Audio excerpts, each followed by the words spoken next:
Que se passe-t-il sur les marchés asiatiques, Jean-Louis Nakamura? Pourquoi est-ce que ça fonctionne si bien? Alors effectivement, vous l'avez souligné, on a assisté depuis le début de l'année à une progression généralisée, à de très rares exceptions, on peut penser à la Thaïlande, des places boursières asiatiques, avec je crois quand même, une catégorisation entre au moins 3 groupes de pays et puis peut-être 2 dynamiques différentes qui sont à l'œuvre.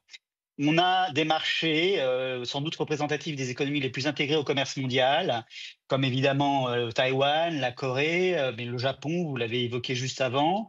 D'une certaine façon aussi l'ASEAN, qui ont connu leur point bas juste après Liberation Day, donc au mois d'avril, et qui depuis ont eu des progressions, assez spectaculaires. On peut penser notamment au KOSPI et en Corée du Sud, plus 47, presque plus 50 depuis, le bottom atteint, en avril. À Taïwan, à peu près la même chose, 47 aussi, depuis, le creux, qui a suivi les annonces tarifaires, aux États-Unis. Donc là, de ce point de vue-là, c'est un comportement qui n'est pas forcément très différent de ce qu'on a vu sur les indices boursiers, occidentaux, américains ou européens, mais très spectaculaire dans le rebond, dans la phase de rebond.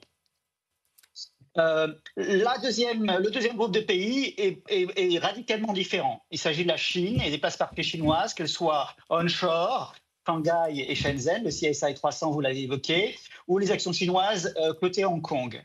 Là, le bottom avait été atteint à l'été dernier, en 2024, et on a assisté depuis à un rebond en plusieurs phases qui s'est accéléré au cours de cet été, c'est vrai, mais qui est assez endogène et qui est lié à des facteurs essentiellement domestiques, plus finalement qu'à l'environnement international. C'est un petit peu comme si le découplage dont l'économie chinoise avait été victime en termes de perception pendant 3 à 4 ans, les investisseurs commençaient à en avoir les effets, en percevoir les effets positifs à un moment donné où on voit arriver d'autres risques, d'autres natures aux États-Unis et surtout peut-être la perspective d'une dépréciation plus durable du dollar. Mais alors, Et juste puis enfin, le peloton. un mot quand même, vous parlez des risques aux États-Unis, Jean-Louis Nakamura.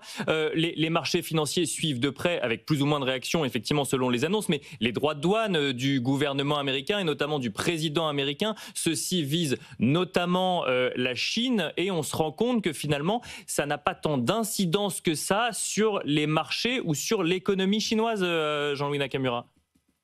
Alors, l'économie chinoise ne va pas très bien.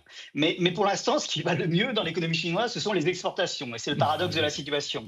Les exportations ont tiré l'économie chinoise depuis déjà plusieurs années. On s'attendait à un ralentissement très marqué. Il y a bien un ralentissement, mais il n'est pas aussi marqué que prévu. Pour plusieurs raisons. D'abord, encore une fois, je parlais de ce fameux découplage, c'est plus qu'une perception, c'est une réalité. Aujourd'hui, si on prend l'ensemble des entreprises listées au sein du MSCI China, seuls 15 à 16 des ventes de ces entreprises sont directement tournées vers les marchés tiers. D'accord. 85 des ventes sont tournées vers le marché domestique. Donc ça, c'est déjà une première réalité.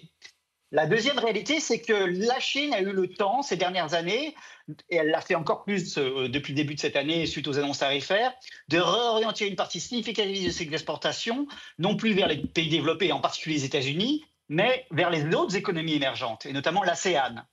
Donc, on a finalement une zone qui est beaucoup plus endogène et qui est moins susceptible d'être victime des chocs externes à l'Asie et en particulier au monde chinois.